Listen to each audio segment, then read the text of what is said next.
2017 Porsche 718 Boxster First Ride Review. Having escaped Michigan in February for the south of France to sample the 2017 Porsche 718 Boxster convertible, we arrived to find one of our two expectations for the trip dashed. It's drizzling and 50 degrees at Michelin's test track on the outskirts of Marseille, where we've gathered to experience some early prototypes of the newly turbocharged, four-cylinder Boxster and Boxster as everything else is going swimmingly, no pun intended. Buckled into the 718 Boxster S's passenger seat, I'm fighting against lateral G's to hold myself upright and scribble notes as the car blasts into a banked, high-speed curve. Michael, a Porsche development hotshoe, jerks the wheel back to center as we hit the straightaway portion of Michelin's small high-speed oval. My pen uncontrollably draws a diagonal slash across the notepad, graphing in real time the inverse relationship between grip and penmanship. Michael's typical day involves repeatedly guiding 911 turbos through sub-8 minute laps of the Nürburgring Nordschleife for endurance testing, and in this capacity he seems calm, nay, bored as he mentions how his 911 turbo ring ride donated its quicker steering gear to the new Boxster. See? Without slowing, we zig and zag across the straightaway, my notepad a mess. The back end is more stable, too, he offers, referencing the half-inch wider rear wheels and an engine cradle stiffening steel reinforcement. Engines of change. Not being in the driver's seat, it's difficult to confirm the change's efficacy. The back end feels stickier, a prerequisite for integrating the snappier steering gear without sacrificing stability, but then grip and poise are two things the outgoing Boxster already had in spades. A dearth of major chassis changes leave few doubts in our minds that it is as good to drive, if not better, than before. Every 718 employs new 13.0-inch front brakes. The Boxster borrows the outgoing Boxster S's pieces, and the new Boxster S cribs its slightly thicker rotors, 1.3 versus 1.1 inches, from the 911 Carrera.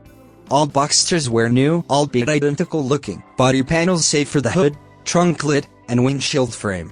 It's essentially a heavy refresh of the third-generation Boxster, with the biggest changes taking place just ahead of the Boxster Duo's rear wheels, turbocharged flat-4 engines displacing either 2.0 or 2.5 liters.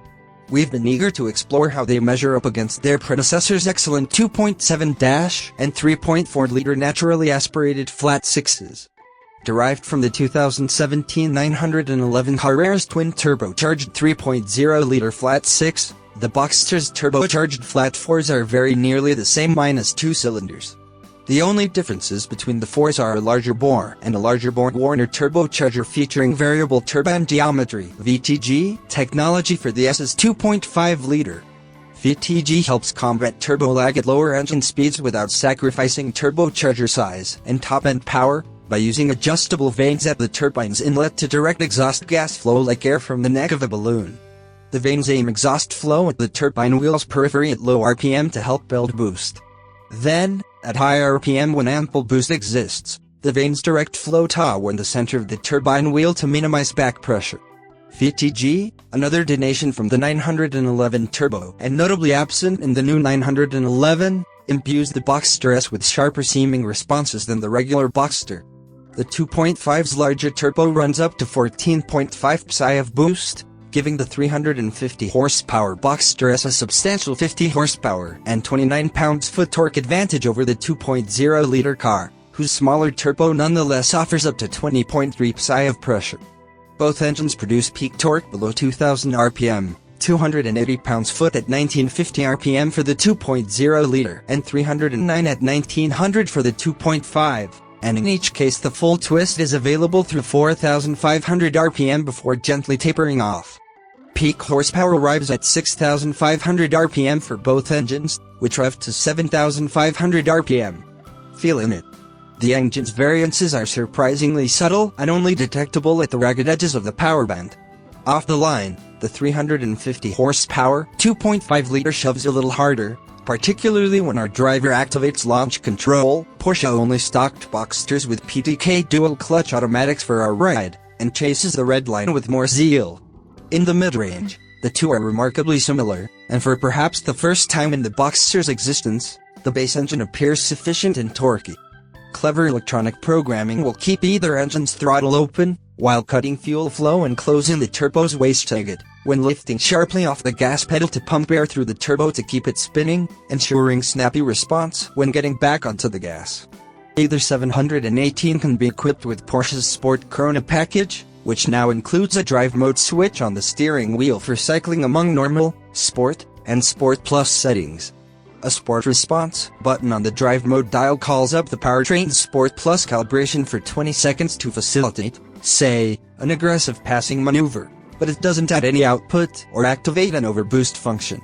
It's not surprising that the 718 seconds feel livelier than outgoing Boxsters. The 2.0-liter is 35 horsepower and 74 pounds-foot stronger than the outgoing 2.7-liter 6, and the 2.5-liter is more potent than the old Boxster S's 3.4-liter 6 by 35 ponies and 43 pounds-foot.